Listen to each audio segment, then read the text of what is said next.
I mean, this is the Josh Rock theme song right here. Billy Joel, hello, let's go. I mean, Have you watched the whole documentary? I haven't because I'm struggling. I'm I'm struggling with his health is not good, and so I'm struggling with it all, and so I'm just emotionally not ready for it. So good morning, by the way. How are you, buddy? Great to see you. You too, man. As you can tell, I'm not Jackie. You guys are like Even in super my byline similar, down below. so yeah, I would think that people need to know because visually it's super easy Yeah. to think you're the same. And actually, Jackie may be watching. So good morning to Hi, buddy. everybody. As you may notice, again, Jackie is not with us. She sends her love. She is fine. She will be sharing her journey when she joins us again. So I'm just letting you know she's fine. She sends her love. She's coming back. I didn't cause her to quit. I promise. Despite the rumors, by the way, thank you for some of the text messages accusing me of driving her away from the show. Very untrue and very hurtful. So thank you for that. I mean, I'm like, hi, I barely know you. Thank you for this DM to tell me what have I done to her. I mean, at least HR sliding into your DMs. I mean, I'm like, I live in Florida. She lives in Texas. It isn't convenient. I don't have her hidden somewhere. This isn't some awful Lifetime movie. Like, come on, everybody. Give me a break here. Seriously. We have the fabulous, for those that are unfamiliar with Josh Rock, which I don't know how they can. How can that happen? Right. Can we have the 30-second on Josh Rock for people who are unfamiliar with you and your outstanding work? It's not even take 30 seconds. My name is Josh Rock, as John just said. I am the talent acquisition manager for a Mack and Volvo heavy-duty truck dealership in Minnesota. I'm a former Minnesota SHRM State board member, leader of Job Hunt Chat, which was the longest-standing job advice chat on Twitter. That goes back a ways, pre-COVID. Yes. So yeah, well, to you and I, on the most influential HR list from Social McCall. I mean, come on. Yes. We're homies on that, along with friends in our chat, Jessica Chung in Canada. Yes, it did cross country borders. That Jeff was, yes. And Jeff was on it as well. Yes, we were both named this week to the HR most inclusive list that Social McCall put out. We are thank you, McCall, for that, by the way. Very kind. Thank you. Very awesome. Jessica, who is also on that list, but wants to make sure that she's lobbing bombs at me. Vengeance knows no borders. Amazing. These are the kinds of nasty messages that I'm getting from people. Thank you. That's the stuff that we get from, across the border, apparently. And these are my friends. Let me just make sure that I say that.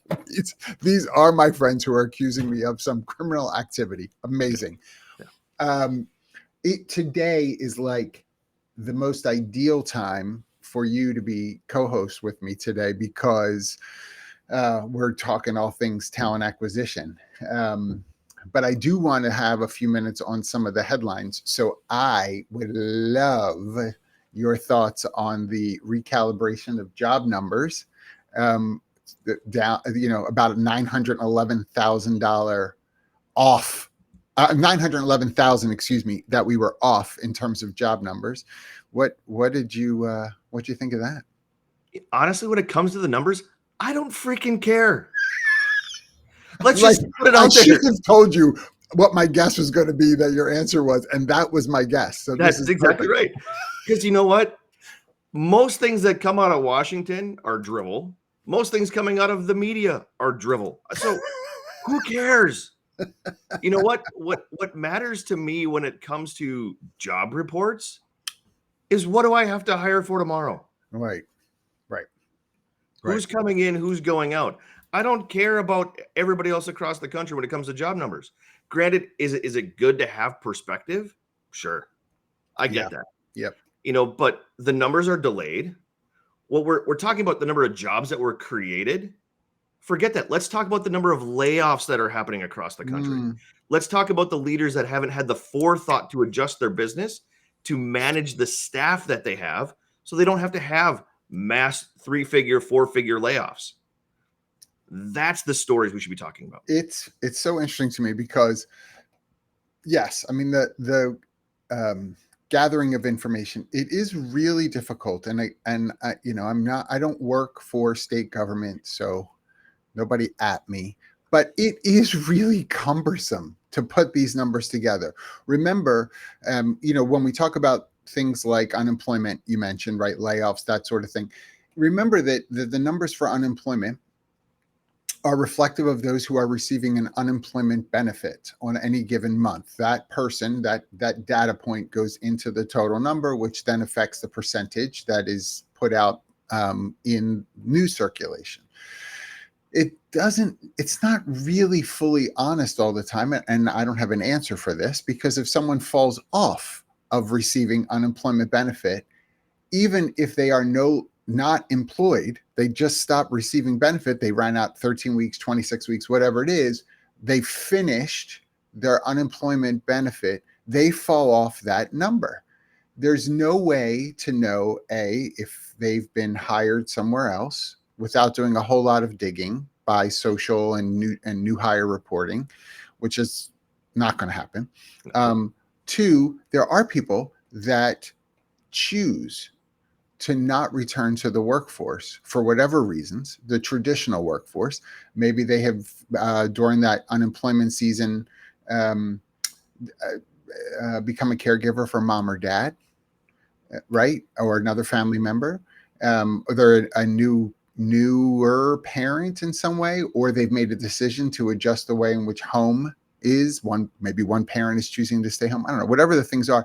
And so some individuals then will collect their unemployment, and when that runs out, they're not returning to the workforce because they've made that. Those data points are really hard to capture, right? So they are not a part of this. On the jobs number standpoint, you know, there's a bit of smoke and mirrors. When you talked about layoffs, you know, those of you who have listened to me for any length of years, I talk about the Verizon layoff model, which is, you know, you hire people, you have them work at a certain role in a certain way within Verizon. When they reach a certain compensation level, the Verizon decides that they need to do layoffs. They lay those people off. They retool the job description and title slightly and start to hire all over again for that role at a lower price point because they've retooled the job description, and they still get the same work done and save money. That's tough to sort of say is a real new job as opposed to sort of a relabeled job. So some of this stuff is just kind of all over the place. Well, United Health Group used to do the exact same thing, or very similar, in the fact that Yeah. they would go through a hiring cycle, a layoff cycle, hire cycle. I mean, and it was just on and on and on, years on end. It's like, what's going on here? Yeah. Yeah. And I don't see that changing anytime soon. Now, I think Tim, our buddy Tim Sackett, I think he threw this Hashtag out. diet do. What'd you say? It said hashtag diet do. It's what first I know. copy, but Did you bring your diet dew this morning? I was going to ask you, do you have yes, it? sir. Oh, so you opened the bottle and put it in the cup. Well, I had to show Or off did you a just mug. do that for this? So, John, every morning when you do this, you have a mug of usually some HR tech sponsor that's on brand. That's what you do. I stayed on brand and made sure that mine was hockey related. I see that. So yes, my diet do is in here, so that way I merged with your, your style, your process. You can hold it up again because you were mirrored. There we go. It's better. Winter Classic. There we go. Thanks, Jamie. Now, first of all, I did that. So back off. Secondly, I do want to make sure, to your point, payroll partners, David Noe, Noah, and that team. Now, they sent me a new payroll partners mug. I had to go back to the old one because the new one arrived in pieces. And so I am so sorry about that, because it was a nice mug, very hardy, and I like robust mugs. The mail apparently does not like robust mugs because it was fully shattered. So it was pretty amazing. I mean, full. The guy literally came in with the boxes, our mail. our mail package delivery guy. And as he's walking, you heard it jingling the pieces. I'm not joking. But Was there everybody, was there an I'm sorry as he delivered it? No. everybody in the office is like watching him walk by with this jingling package. And I was like, awesome, awesome. He didn't say 2 words, just handed it to me and left. I'm like, oh, And he did it with a smile, likely. no smile. No No, smile. must have been a bad day. Yeah. Must have, but you can get one of the But First now. This is Jamie. Thank you, Jamie. You can get Good job, one of the Jamie. But First coffee. To our friends, listening, here on our lovely video today, Kyra and Jess are literally thinking that there is something else other than Diet Dew in my mug. Oh, At well, night Kyra knows you. at a Good hockey morning, game, there Kyra. might be Tito's or something in there, but today at work, come on. I mean, let's be honest. It's not unusual. I mean, obviously, even pre-pandemic, we had shared workspaces that had like kegs of beer and all kinds of stuff. So people were drinking all day long. Yeah. I went to a workplace I think it was my first time that I saw, must have been 2014, 13, something like that. The refrigerator in the workplace there was not a scrap of food or someone's Tupperware to be found. It was completely full with various beers, bottles of beer, and vodka in the freezer. And I was like, wow, like there's no like, hey, we've got a few beers in the back. Fully stocked with a variety of beers. So, just saying. I mean, I remember my days when I was in the staffing industry. I had a bottle of something in my desk drawer to celebrate Friday. Those people drink. Yeah. Y'all, everybody here from staffing, cheers to you. You all knock it down for sure. I do want to ask you, though, again, in keeping with what we're talking about, you've been doing talent acquisition for a couple of years. A few years. There's so much stuff that's been talked about so far this year, right? We're 2/3 through the year. Yeah. Is it all about AI? Is that the trend that's going to just continue for next year, or do you want to like just throw up? You know what, John? Now that you brought up AI, I really should go back here and grab one of my hockey sticks and really tee off a shot or two. I'm ready to. I mean, you know what? Let's just go. Let's just go. Okay. Do it. What's next week? Next week is HR Tech, right? Yeah. I will be there. You're coming? No, I won't be there. I know. Hey, but why can't you come? Our good friend Nicole will be there. Oh no, you'll be. Are you going to Rising? I'm not going to Rising. I'm going to be home. I can't. If I were to go to Rising, my partner and we'll be busy working. So there's nothing for me to do at Rising. I just would see Duran, that's for sure. I'm so jealous about that. Eli Young Band would be more my speed. I'm going to Rising. I'm telling you, better entertainment. Anyway, so next week is HR Tech. I'm so sorry. HR Tech next week. So we're gonna tee off. You brought it up. Let's go. So you know what? As a practitioner, you can imagine my inbox every day from every HR Tech company telling me about their new AI. You know what? Shut up. Because you know what? If you don't have AI in your HR technology, there's something wrong with you. So it's implied that you have it. So quit telling me that it's brand new. It's not. If you don't have it, something's wrong. That's a t-shirt, just so you know. Yep. You know what? Shut up. Shut up. Let me tell you about my AI. Back of the shirt. Shut up. I want that shirt. So what we need to see from our HR Tech friends is less about the show. What is it? Why is it new? Why is it innovative? Show me how it's going to make my job easier. Give me best practices. Stop telling me about it. Show me how it's going to actually make my work easier. Go one step further. Now, I don't want the pitch anymore. I'm done. But if you've been on some of these, so now, I mean, I'll go. And by the way, those are millions of fans. If you have been seeing some of these demos or have been on some webinars with some companies. I'm going to try not to say specific companies. We'll see how I do. I don't trust myself. Um, I would love for you to chime in when it comes to AI. We have to start there, right? As sort of a continuous trend. Like, we're going to keep hearing the language. Everybody and their mother next week, to Josh, to your point, is going to have AI slapped on their backdrops everywhere. So I'm going to see it at every booth. But let's talk about sourcing software to start with, because I'll just pick one piece, right? Huge push for AI related set apart for all of these sourcing companies. And I'm not going to say all their names. I'm telling myself that more than anything else. They are showing the way in which they're utilizing AI to make your sourcing job easier. So they're showing this in the demos. If I'm listening to you, though, are you not believing that, or are you thinking it doesn't really do anything to my flow of work? Well, it's gonna be dependent upon what I'm using. I mean, so a lot of our friends out here in the HR tech space have one product and a premium product. Oftentimes, some of these new tools that they're putting in are only on the premium product. Mm. You must upsell. You must do this. Well, guess what? In our current state, where many of our companies are going through layoffs or tightening our belts, we For can't sure. afford we're not going to change to a premium model. So what you're doing is you're handcuffing the people. I want to see what your new AI functionality is in the model that I'm using, not in the upsell.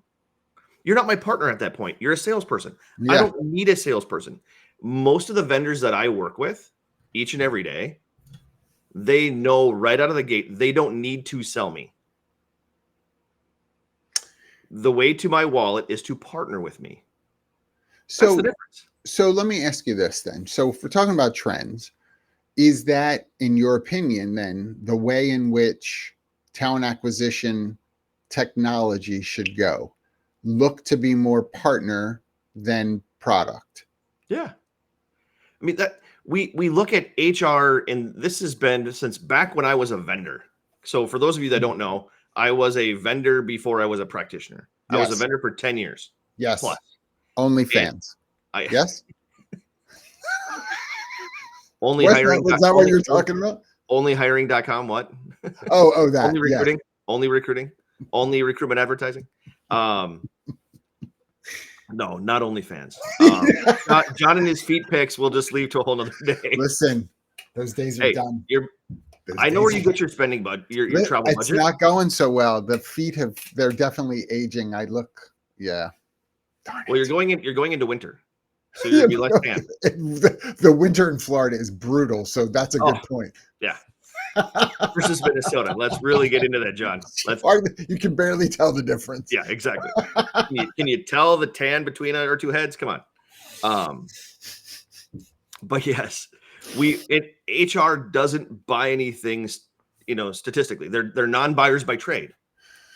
And so where I've always moved the relationship or the conversation is partner with me, don't sell me. Yeah. I will buy more when we partner to my strategic benefit than you just pushing a product to me. I mean, I get 30 emails a day from staffing agencies. Come on. Yeah. I literally posted a brand new job last night, and there's 15 inboxes or 15 emails regarding that requisition alone this morning. About recruiters that want to work on the job for you? Oh, yeah. Oh, yeah. Yeah. Less than 24 hours. Yeah, I believe that. And it's like they don't tell me why or how. They just want to do it. There's not, hey, let's have a conversation about why you need this position or what strategic benefit is going to be to the organization. It's, can we partner? Let me show you what my business can do. So that aside, it's not about how do we work together. It's, let me send you these resumes. But HR tech vendors are very much the same. AI is a hot button. Let me show you this. Yeah. Nothing to do with what are your strategic goals to your organization and how will my product align. That's where the benefit comes in. That's where the partnership is. I had a conversation yesterday. I have so much to share today. Let me just, by the way, I didn't mention this. I will own this at the moment. I am I don't feel 100%. I don't mean that physically. I mean that mentally. Today is always a tough day for me with 9/11 remembrance. It's just a very difficult day. And then just all of the Charlie Kirk thing and the Minnesota Well, lawmakers and like all the politicalness on both sides. I'm just like so weary that I feel it in my soul. I like yesterday was the tipping point for me. So I'm just kind of putting it there because I just may be off a little bit today. So if anybody picks up on that, particularly people that know me well, that's what is happening in my soul, and I'm very unsettled. And I probably could cry in like the drop of a hat, just so everybody knows. So that I want to make sure I say. On top of all that, though, I will say that my youngest child got engaged over this past weekend, which was like amazing to be at this stage of life where kids are going to start getting married and that good stuff. um so we're happy, we love it, it was beautiful. He did it on the beach and she was totally surprised and we were all there and it was great, it was awesome. So all the emotions this week. Okay, why am I saying that as well? Because emotionally there's such a piece of this talent acquisition when I look at the surge of candidates that are now available, and I'm sure you're seeing the same thing. oh yeah. The surge of those that have been displaced, right, caught up in a realignment, right, the riff, all whatever we want to call it, layoffs. Um, Anybody who's using furlough, I might just make like stop using furlough. That's you're not. This isn't COVID furlough. Just stop with that word. So um, the the lives that are now um, being impacted by what's happening in our general economy. I will say our global economy, because we're having some conversations overseas as well, and with some clients. And please don't think this is just a USA thing. There's stuff happening everywhere, right? In terms of global economy, these are lives. These are the lives of people that are struggling, and here we are as talent acquisition people, right, going online and sifting through lists and trying to work through this stuff. I have to tell you, I think one of the trends for next year is figuring out ways that the technology will allow us to be human again, as opposed to just merely saying we're sorting for you. Look at all these numbers, because that's basically how we would look at these people, numbers, but somehow figure out how we can make this process human again rather than purely algorithms. I hope we can really get there. I think, what I always try to do each and every day in my hiring, and whether it was here at NUS or was it my, previous to that when I was at Fairview, is put the heart in recruiting. If somebody wants to make me that graphic, I'll drop you my email later. But that's where we really need to go in 26, is put the heart back into recruiting if it's not there already for your organization. It already is for me. I do it each and every day. I mean, I've got a new guy who just started yesterday, and he moved his whole family across the state. His kids Mm, are starting at a new school this week because of this move, and I'm checking in with him. How are the kids? How is your wife? How yes, did the move go? How did the closings go? yes, What do you need? Do you need an extra day before you start? Do you need to go part-time this week before you go full-time, next Monday? What do you need? Putting the heart in recruitment, in hiring, because we're a small organization. We have 400 employees at 11 locations. yeah, We're not, a global monolith, that, has nationwide locations and hundreds of thousands of employees. So we put that in every day. We want that because our retention is better than our competitors. That's a focus for us. yeah, And and it if should be. it should be, if heart isn't in your hiring today, figure it out. I mean, I look at the news yesterday. You talked about it. Um, I see a lot of rhetoric back and forth. Oh gosh, And a my ton. biggest tipping point, where I teed off just like I did on the HR tech thing a second ago, is it's all about it's the hate on both sides. uh You know what? I want to create a group of just common sense people who want to do the best for people. Yeah. Because Yeah. when you do the best for people, business succeeds, government succeeds, everything around us is better. When you put the heart in people, And profits come from it that. will come. And I Yeah. think collaboration, innovation, all those things that we say are values, they come as a result of doing that. It's interesting. And by the way, thank you, Laura. Great to see you. Dr. V, great to see you. Mark, thank you for your comments. Steve Brown is here. Lord help us. So, there's Hey, folks he wants us to showing have up. another show. He I is love Steve Brown. so jealous that he is not on this show. It's outrageous. He can barely see straight. Imagine the shenanigans of the three of us at one time. I'm just saying, and 100% there would not be coffee or Diet Dew in his mug. There would absolutely be something a little stronger. I think what you say makes a ton of sense, and I wonder if, and Mark, to your comment around students being worried about the job market right now, right? Like that's not fear mongering. There's reason that they are observing what's happening in their even in their county or state, right? But I'm not necessarily saying that their eyes are on what's happening in Belgium at the moment, or France at the moment, or Venezuela at the moment, or Brazil. I mean, places where there are things also going on.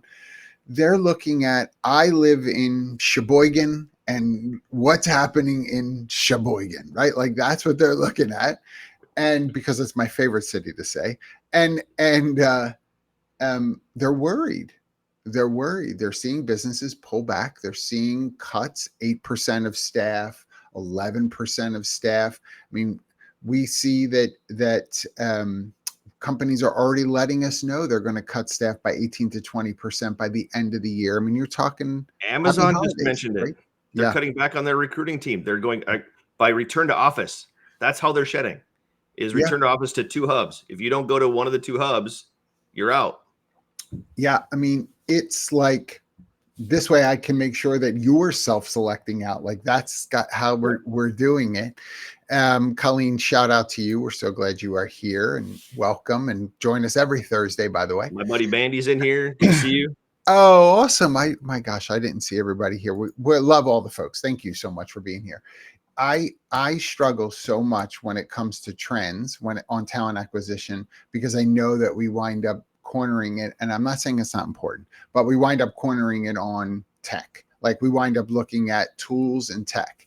But I think we have people who are clamoring for, but I am a person, but my hands are up. I don't know what to do. I am a person. How do I get through all of this muck? When I started out, and I'm older than you, so when I started out in the workforce, like I was going to businesses with my really nice paper resumes and walking in on purpose in the 80s, asking to be considered for a particular role, and I felt more ownership in the process. Even if I was rejected, I felt more ownership in it. I felt more, I don't want to say fully in control, but I felt like I had controls, because it was up to me to get up, drive somewhere, have an interest in a particular company, do my research, walk in with my resume and a cover letter to tell my story, to be considered. I felt like there was some ownership in it with me, that maybe is kind of been technologicalized away today. Yeah. And so it makes people feel more disconnected, right? I mean, I get it. Jessica would, be able to tell when her and I are hanging out at different events, I'll be sitting there and my phone will be blowing up on my Facebook Messenger. It's candidates messaging our Facebook page. They see an ad for a specific position. And they're like, where are you located? What is the pay rate? What's the future of job opportunities? It's like, they want it all on a silver platter handed to them. They don't want to go back and say, oh, wait, Nuss is hiring. I'm going to go look at their career page, find out more about what's going on. Why would I be applicable to that job? What is the career path? Because we have those stories out there. They want to just hand it to them. You talk about being able to, back in the day, research off of a 1x1 in the local newspaper. Yes. Have to go find out anything we can. Go to the public library, Yep. stock them. Yep. everything is just readily accessible now. We've gotten Yes. away from that. Um, I love the library. yeah, I loved it. I loved going there to do the research. Really, you're yeah. right. I mean, it's way different now. We've made it Way too more. easy in some cases. Um, I It's way. do, especially now with all the layoffs. My mom, she'd been working for her hospital, the very first hospital I worked for. She's been there for almost 30 years. It'll be 30 years at the end of next month. She's being laid off middle of next month. Um, and her half of her team is being let go. And she's like, "Would you do a job search session for my teammates?" Oh my gosh, how awesome! And I'm like, "Sure." So literally last Tuesday, I went to her house and we invited, people over and we revised resumes. We talked about how to look at job search because many of these people haven't done a job search in today's economy.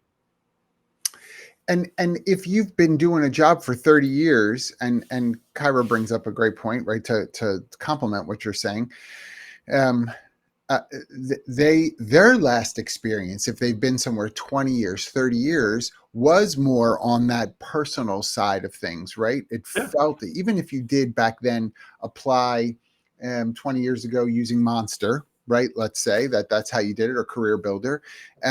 Even then, it still was more about the organization of a repository. It wasn't doing a bunch of stuff Yeah. for you. It was just a online way to have a repository. Instead of a stack of resumes on my desk, I have a stack of resumes, in my email, or on some platform that I can just look at these resumes. I still had to manually go through them all. Yep. We're way away from that, right? Because of the advancement of technology. So what you're saying is really important for kind of knowing your audience. If I'm asking for someone of a particular skill set type, that I know they're going to need 15 years of experience, 20 years of experience for a more senior role. Well, what was that person doing 15, 20 years ago when they started gaining this experience? What was their experience of talent acquisition?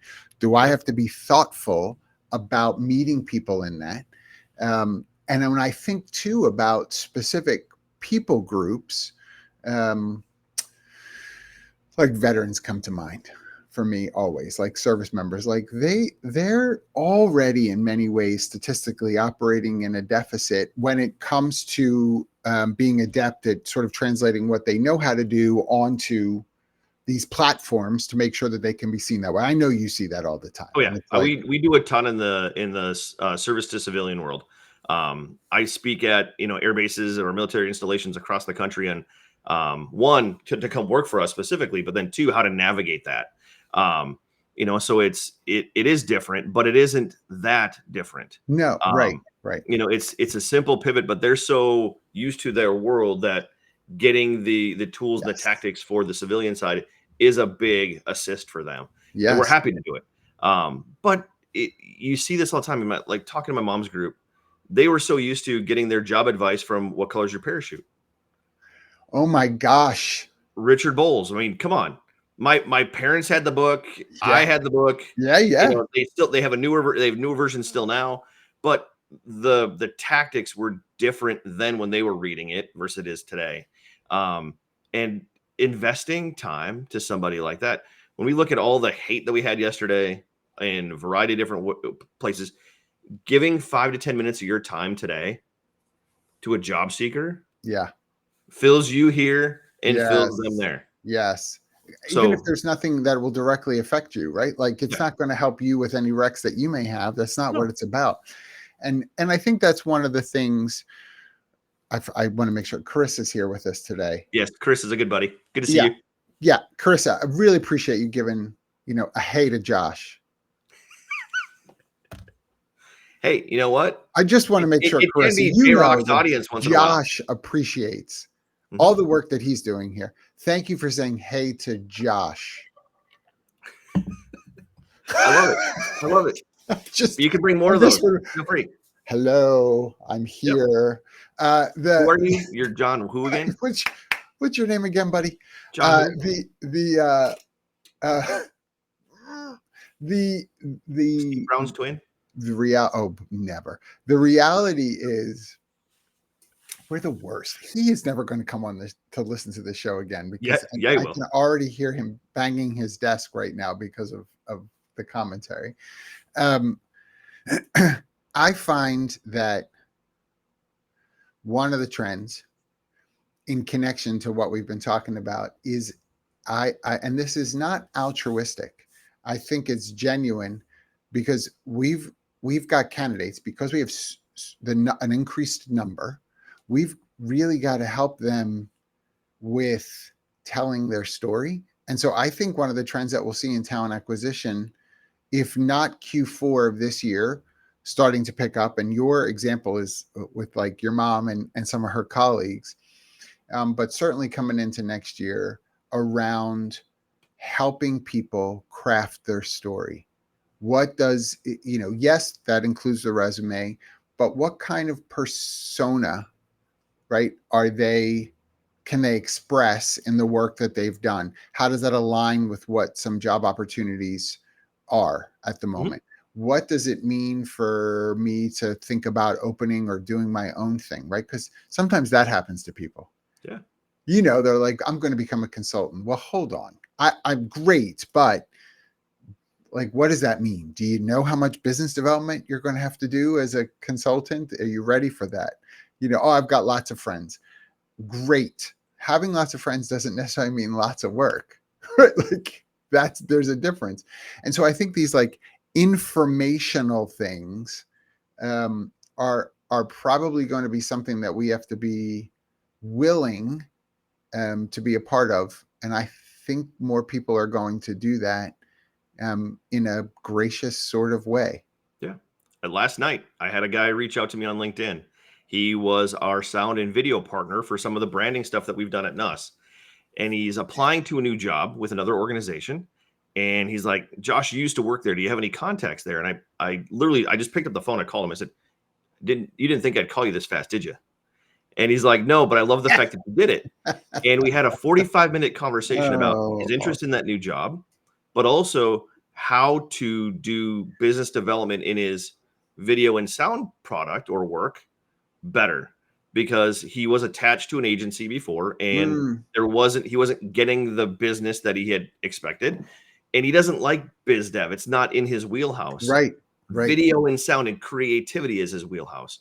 So we talked about a couple different ways for him to build that business potential. So he not only got career advice in his current job search, network, connections in that, but then also how to look at things a little bit differently from his biz dev side. He's like, he emailed me again this morning. He goes, thank you for the time last night. Yeah. He goes, I got so much out of it, but more importantly, it was just good to hear your voice and hear positivity in a time where I'm not in that space. It's, first of all, I love that you do that. And I've known you a long time. And I know probably people don't realize how many conversations you're willing to have with people and to try to help them. So, I mean, I do miss the job hunt chat and those kinds of, there was so much information given in those days, right? Like so many ways that people were helping one another. 13 years Job Hunt Chat was running every Monday for 13 years. And I know that Then there's COVID people killed here it. who were part of that. Yeah. Yeah. There were many people that were on here that Yeah, joined yeah. in, co-moderated with me, co-moderated with Rich when he ran it before. Jessica Miller Merrill, who was a co-moderator of it for a long time. Yeah, Job Hunt Chat was Yeah. I've thought about ways to bring it back, and so Yeah. it's still percolating in the back of my mind. We'll see what happens. We have to do something. I think you should go live with it at some conferences. Yeah. Like that would be something that would be really fun to see as something for next year. Like just a tour that you get to do with some folks like JMM and others to like go around and do this. I think would be fun. All right, Carissa, you want to talk ghosting? We're going to rip the Band-Aid off here for a second. I appreciate you bringing this up because I already had it in my show notes for today. I'm hearing people in various parts of the country talk about ghosting legislation to businesses. I understand the root of where it's coming from. We don't want to do candidates a disservice and ghosting them in the lengthy part of the process. it's easy in your systems, your HCMs, your ATSs, to be able to set automatic, notifications. That Mhm. if companies aren't doing that, that's on them. Right. However, if we're going to talk about ghosting, we got to talk about it on both sides of the road. Not only the recruiters, but also the candidates. Just this week alone, I had 3 candidates no show for an interview. It's crazy to me.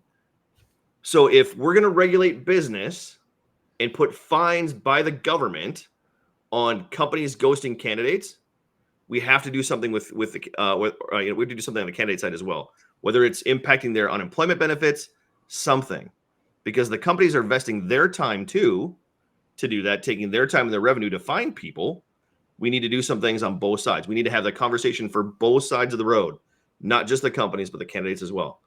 Off my soapbox. No, I think it's a fair soapbox. I mean, if the um, sort of the premise behind the entire legislation or consideration of is it is unfair and maybe a deceptive practice Mhm. to ghost, then you're right. It is something applicable to both sides of because one doesn't happen without the other, right? Like if I need to hire, I need to be able to talk to the candidate on the other side. And if the Yeah. candidate's looking to work for a particular organization, they've got to interview with somebody from the company. Like we need both sides to be there.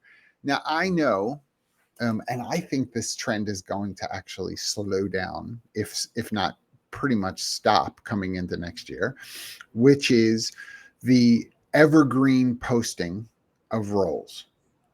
I think you're going to see a definite downturn in the amount of organizations that seem to perennially leave certain jobs up all the time. They're going to say, well, we always have a customer service rep role out there because we'll just always take resumes and applications for that, or we have a whatever XYZ role. I think you're going to see companies pull back on that. One, because there's a cost to managing evergreen job opportunities. Yeah. And if we're in a place where we're trying to cut expenses, that's an easy place to start to cut some of those expenses. And that's not just posting on Indeed or something like that. There's cost there, but even the cost of having an employee sit and go through some of those things. Yeah. That time needs to be assigned to something else. They don't need to sit there and do that. I also think it's because to what you and Chris are talking about here, this idea of dishonesty in the job process. These evergreen jobs, there are people who apply to them. They don't hear anything ever other than we received your application, within the first 24 hours of putting it in. They hear nothing because they're not hiring for it right at this moment. And so it just came in and we acknowledged we got it. There is no process to kind of alert you to because we're not hiring for it right now. We just like to gather resumes. I think that along with the ghosting, I think that that's going to stop or really go down to a trickle next year. Well, if we're going to talk about next year, should we talk about our good friends at Indeed for a second? Why would we do that? Should we Why? talk about Talent Scout that's going to roll out in January of Oh, 2026? amazing. Well, we've That's paid for Talent Scout because the prices at Indeed have like tripled, but go ahead. well, in talking with my account rep yesterday, because FutureWorks is going on right now in Mhm. Louisiana, which I wouldn't mind a fresh plate of beignets. I mean, if they want to send it to me, I great, that's fine. mean, come on. I Come mean, on. a mountain of powdered sugar, I mean, I could have Robin send them should by the we end of could. today. Yeah, We could have Robin do that. that'd be great.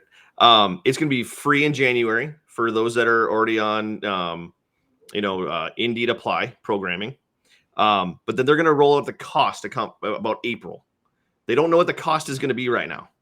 So they're going to get you hooked on the crack fix, and then they're going to shoot the cost up. Yep. Now, the issue that they're going to run into is how do they prioritize companies who have high spend budgets but don't have Indeed Apply because their HCM or ATS provider Yes. doesn't interact that Yep. way. Yep. So they've got a mess on their hands for right now. And I think the amount they need to make this transition. I get it, but because the amount of people who are using Indeed really as just as a job board, It's still pretty high. Mm-hmm. It just went from Monster Career Builder over to Indeed now, and it's the same effectual usage, right? As far as a lot of companies, and job boards are, it's just not, it's not it anymore, right? And so Indeed is trying to make this transition. I don't know that financially they're going to be able to make it work. When I was talking with my rep yesterday, I said, I'm like, explain to me how this is going to, one, it's going to benefit me, because right now the AI sourcing doesn't necessarily work in my place because of blue collar, talent doesn't have profiles outside of Indeed. So it'll be interesting to see how it works. Granted, I'd love to see the reduction in the organic postings that my postings are going head to head with, and Yes. driving up my cost. That would be Yes. great to see that come down a little bit. Yes. I don't know if Stupid that's expensive. necessarily if that's going to happen through the new Talent Scout platform. But we'll see. We'll see. And you know what's interesting? And Jess, I want to get to what she just shared. And by the way, Jess, one of the smartest people in this space. So if you don't know Jessica, make sure you connect with her on LinkedIn. But because OpenAI is really coming for LinkedIn. They are coming for LinkedIn. That's their goal, more than Indeed. This jobs platform announcement is all about LinkedIn, because LinkedIn Recruiter is whoa, crazy expensive, and not all encompassing. Some of the role, like you know this Yeah. from some blue collar jobs, and so like they're not all going on Indeed to like put their stuff. You're not going to find them there, and so I'm paying through the nose for LinkedIn Recruiter when a third of my jobs can't be filled by using Yeah. LinkedIn Recruiter. I have LinkedIn Recruiter, and I would say maybe 3 or 4 of my jobs go up on there every year. That's it. That's it. How many hires do you do a year, roughly? High point 120. I average about 80. When I got here, it was 40, and when I left healthcare, I was doing 40 a month myself.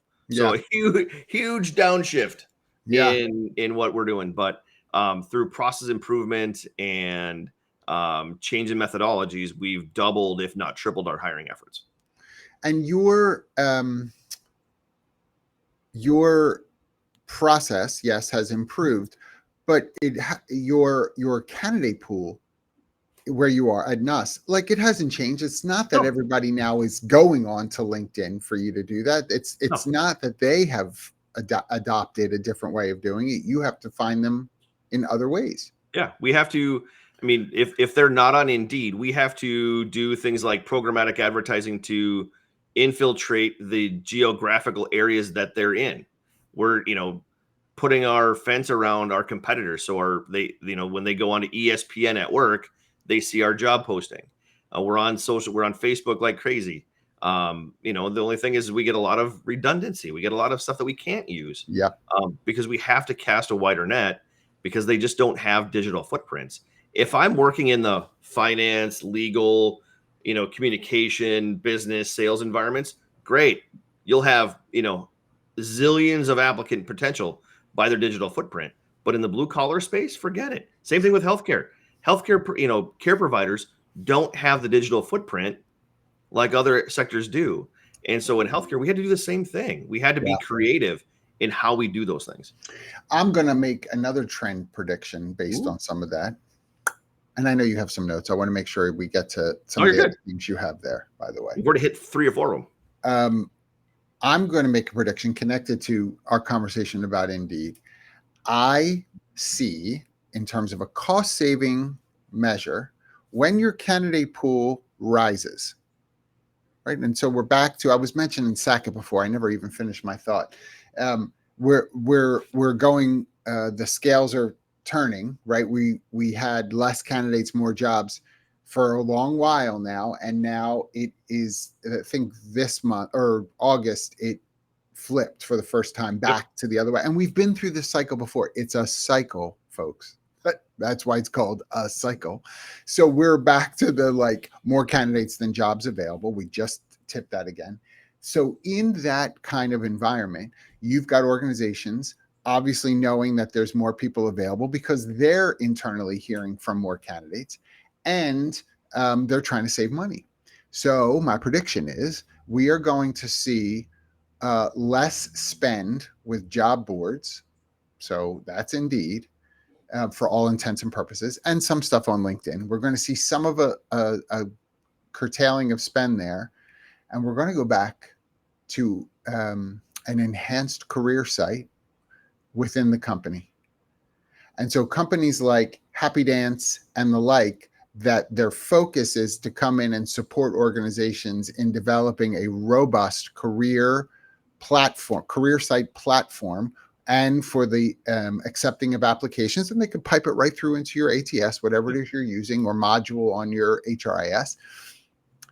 And the dollars, a fraction of it, is going to go towards making us our own keepers of our advertising, because people are going to be searching XYZ kind of position in a particular area, and that job site will get crawled within your own careers page. Yeah. That we're going back to that. That'd be cool. That is my prediction. I just think it's a cost saver to do it that way.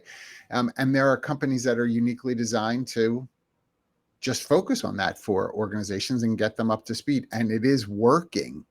They don't need, if AI is as robust as it is, if I go on ChatGPT and I ask it to show me jobs in the Philadelphia area where, for this kind of role with this kind of experience, it's crawling the web. It's not saying, let me go to Indeed only and see what it has. It's crawling everything, and it's going to give you those results.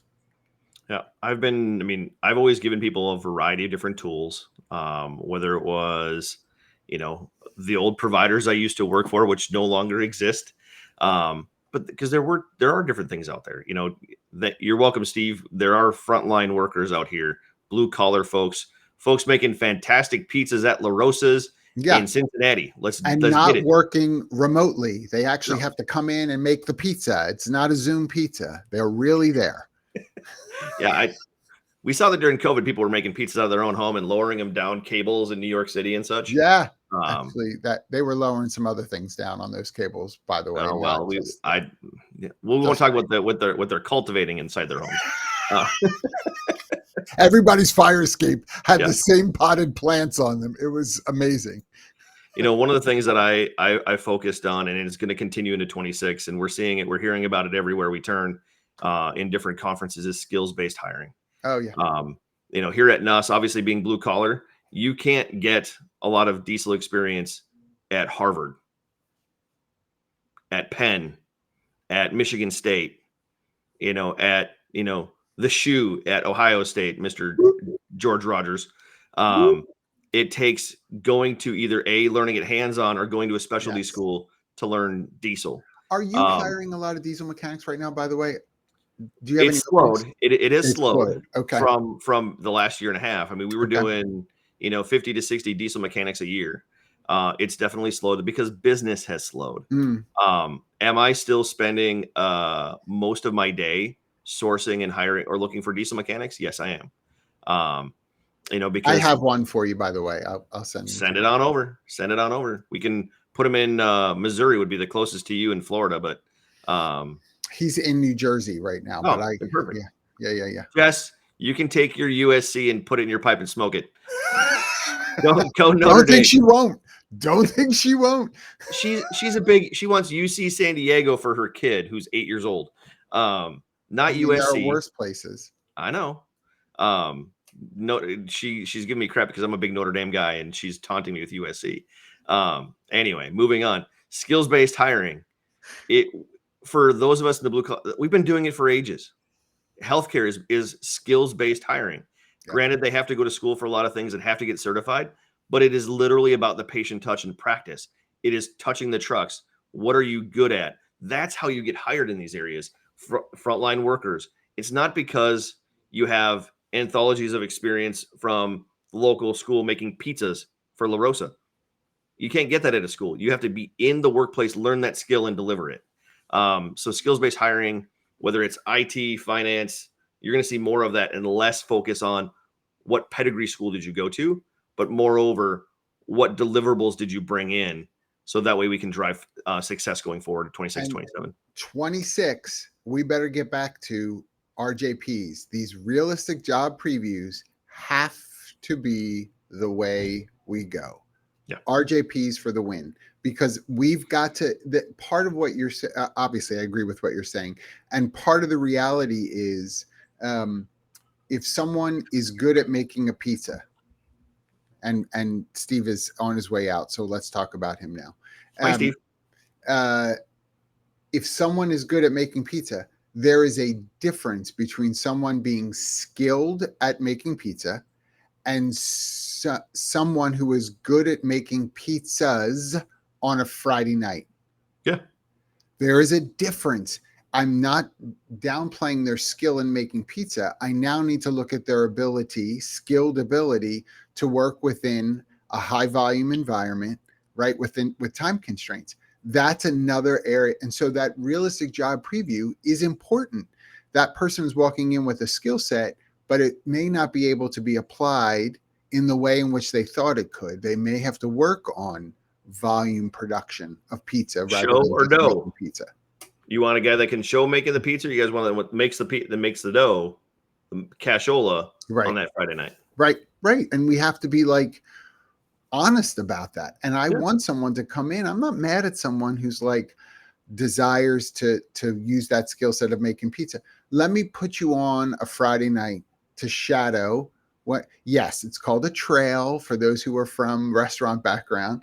You pay them as a 1099 for the evening. You don't have to put them in as a new employee. Just, let them work 4 hours on a Friday night and see if they like the job as much as you like them on the job. Those realistic job previews are valuable for the organization, but also for the candidate, because this person has been spending all this time trying to apply, to finish this example, for a bunch of pizza making jobs, and they're not getting called. And maybe it's because they haven't done a great job of highlighting their ability to use their skills in the context of the organization. We've got to help people do that. I mean, in my interviews, I'm like, what are you good at fixing trucks? And then I ask, what do you suck at, in that same line? My managers don't like asking the candidates, what do they suck at? I'm like, I want to know. They're going to answer it. If I phrase it nice and, look at that right there. This guy.